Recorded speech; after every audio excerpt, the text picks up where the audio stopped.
Hello बच्चों, social with Savita channel पर आपका बहुत स्वागत है। तो बच्चों, आज हम लेके आ चुके हैं आपके लिए एक न्यू वीडियो सामाजिक विज्ञान का, जिसका बुक है आपका सामाजिक एवं राजनीतिक जीवन कक्षा 8 का, और ये है उसका चैप्टर 6 और चैप्टर का नाम है हाशियाकरण से निपटना।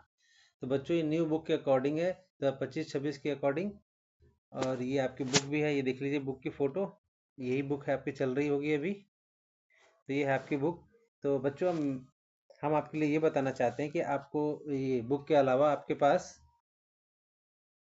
इंपॉर्टेंट क्वेश्चंस भी हमने इसमें बुक में, तो जो क्वेश्चंस आपको मिले हैं वो तो आपको हम कराएंगे ही कराएंगे, साथ में हम इंपॉर्टेंट क्वेश्चंस भी कराएंगे जो आपके एग्जाम और पॉइंट ऑफ व्यू के लिए बहुत ही इंपॉर्टेंट है बच्चों। तो इसी तरह की इन्फॉर्मेटिव वीडियो हम आपके लिए लेकर आते रहते हैं, तो चैनल पर बने रहिए। और आपको इस सब्जेक्ट के अलावा और भी सब्जेक्ट का, या इस चैप्टर के अलावा और भी कोई चैप्टर का सॉल्यूशन चाहिए, तो आपको प्लेलिस्ट में सारे सब्जेक्ट दिए हुए हैं। प्लेलिस्ट में जाकर अलग अलग क्लासेस के देख सकते हैं बच्चों, ठीक है।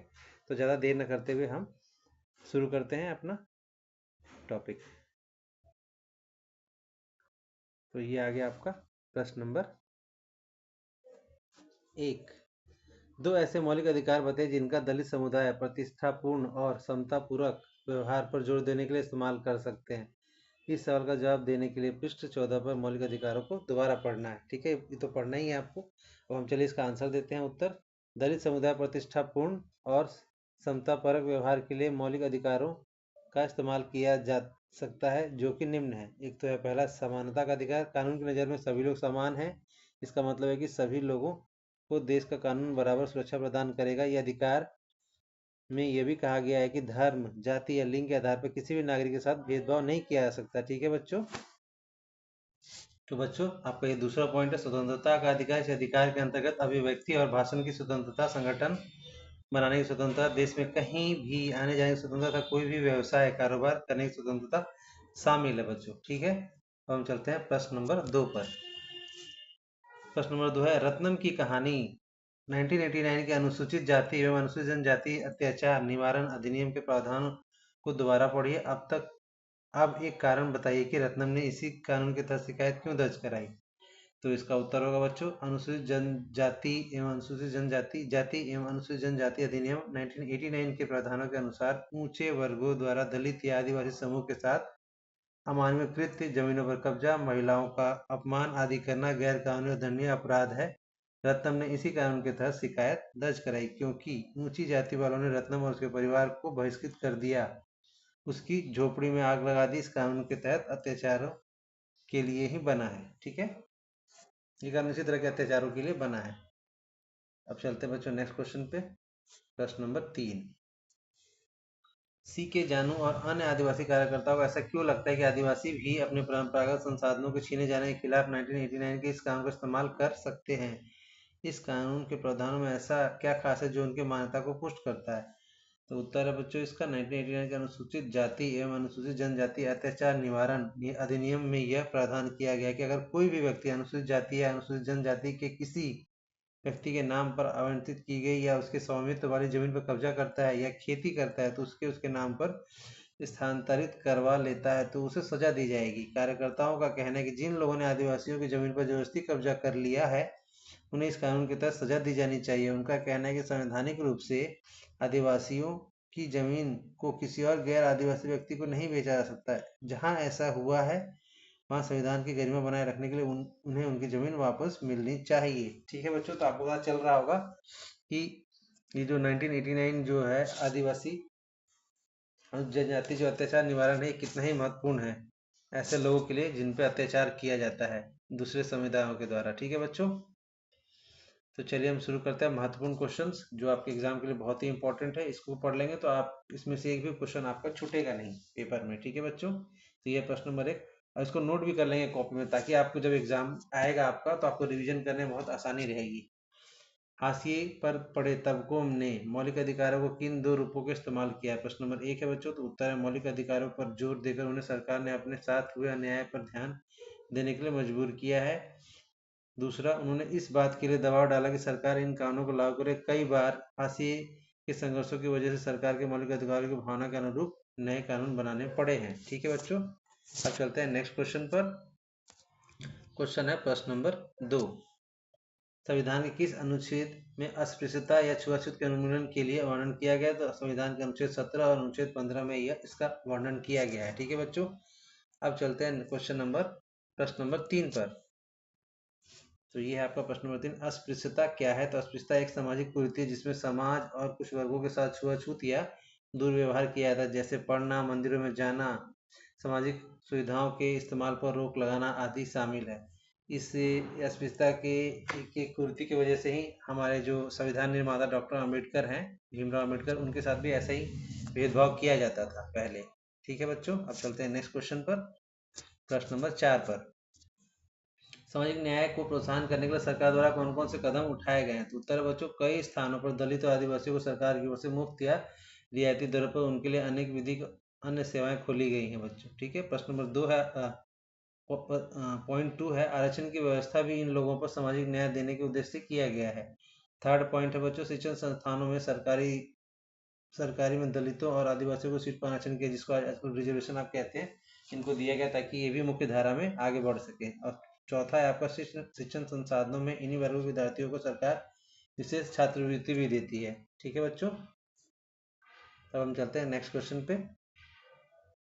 ये आपका प्रश्न नंबर 5, सामाजिक न्याय प्रदान करने के लिए सरकार क्या क्या कदम उठाती है? तो उत्तर, संविधान में समानता का अधिकार शामिल किया गया, दलित और आदिवासियों को मुफ्त या रियायती दर पर छात्रावास की सुविधा दी गई, और आदिवासी और गरीब लड़कों के लिए आरक्षण की व्यवस्था की गई है। ठीक है बच्चों, नेक्स्ट क्वेश्चन चलते हैं आपका प्रश्न नंबर 6 पर। आरक्षण से क्या अभिप्राय है या नीति कैसे कार्य करती है? तो उत्तर, सरकारी नौकरी, स्कूलों में दाखिले के लिए कुछ सीटें किसी विशेष वर्ग के लिए होना आरक्षण है। पूरे देश में अनुसूचित जाति जनजाति और पिछड़े लोगों को इसका फायदा होता है। आरक्षित सीटों पर उनके वर्ग के अभ्यर्थी ही चयनित होंगे, दूसरे किसी को नहीं दिया जाता है। सरकार कुछ वर्गों को विशेष आरक्षण दिया है। ठीक है बच्चों, आशा करते हैं आपको क्वेश्चन समझ में आ रहे होंगे। अब हम चलते हैं प्रश्न नंबर 7 पर। सन 2006 में पारित अनुसूचित जनजाति एवं अन्य परंपरागत वनवासी अधिनियम की प्रस्तावना में क्या कहा गया है? तो उत्तर बच्चों, 2006 में पारित अनुसूचित जनजाति एवं अन्य परंपरागत वनवासी की प्रस्तावना में कहा गया कि यह कानून जमीन और संसाधनों पर वन्य संविधाओं के अधिकार के साथ हुए ऐतिहासिक अन्याय को दूर करने के लिए पारित किया गया है। ठीक है बच्चों, अब चलते हैं प्रश्न नंबर 8 पर।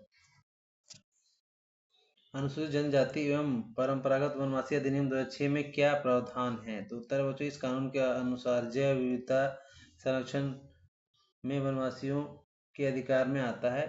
दूसरा पॉइंट है, जमीन और संसाधनों पर वन्य संविधाओं के अधिकार को मान्यता प्रदान की गई। थर्ड है, वन्य समुदायों के घर के आसपास जमीन, खेती और चराई योग्य जमीन और लकड़ी वन उत्पादों को उनके अधिकार की मान्यता प्रदान की। ठीक है बच्चों, पहले क्या होता था कि इनके सारे जो आसपास की खेती जमीन या चराई योग्य जमीन है या वन है, कोई और इसका कब्जा करता था, तो इसको अधिकार को सूचित करने के लिए ही आपका ये आया है परंपरागत वनवासी अधिनियम। ठीक है बच्चों, नेक्स्ट क्वेश्चन पे चलते हैं बच्चों, प्रश्न नंबर 9, दलित समुदायों को सुविधा मुहैया कराने के लिए सरकार कानूनों का भी सहारा लेती है। तो उत्तर है, समाज में निहित असमानता को खत्म करने के लिए आरक्षण की व्यवस्था एक महत्वपूर्ण कानून नीति है। शिक्षण संस्थानों और सरकारी नौकरियों में दलित और आदिवासियों के लिए सीटों के आरक्षण का कानून इसलिए बनाया गया ताकि हमारे समाज में जिन सब तबकों सदियों से एक पढ़े लिखने और निपुणता हासिल करने में वंचित रखा गया, उनके सरकार ये सुविधाएं मुहैया करा सके। ठीक है, अब चलते हैं बच्चों नेक्स्ट क्वेश्चन पे, प्रश्न नंबर 10 पर। अनुसूचित जाति एवं अनुसूचित जनजाति अत्याचार निवारण अधिनियम 1989 के प्रावधानों को स्पष्ट करें। तो उत्तर है बच्चों, ये बहुत इंपॉर्टेंट क्वेश्चन है, इसको बिल्कुल ध्यान दीजिएगा।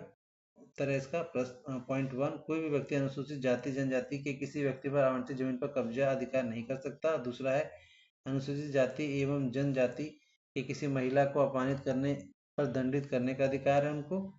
कोई व्यक्ति अनुसूचित जाति जनजाति के किसी व्यक्ति को कोई अखाद्य अथवा गंदा पानी पदार्थ पीने को मजबूर करेगा तो उसे सजा दी जाएगी। ठीक है बच्चों, अब चलते हैं प्रश्न नंबर 11 पर। सिर पर मैला ढोने पर किन परेशानियों का सामना करना पड़ता था? तो उत्तर है, सामुदायिक सूखे शौचालयों पर सारा कचरा उठाना पड़ता था जो कि असहनीय था।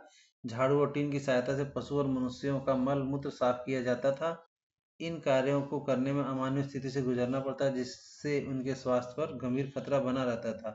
चौथा, इस कार्य को करने के लिए मामूली वेतन मिलता है, जिससे जीवन की मूलभूत आवश्यकताएं भी पूरी नहीं होती थी। ठीक है बच्चों, ये बहुत ही पुराना था पहले ऐसे, अब तो ये सब कुछ मशीनों से होने लग गया है।